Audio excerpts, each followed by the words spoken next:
Beşiktaş Futbol Okulu, Balıkesir açılıyor.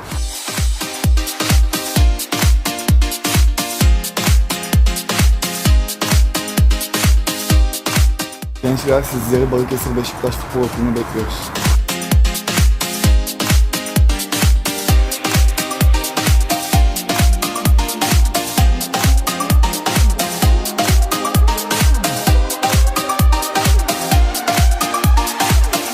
Balıkesir Beşiktaş Futbol Okulu'na bütün gençleri bekliyoruz.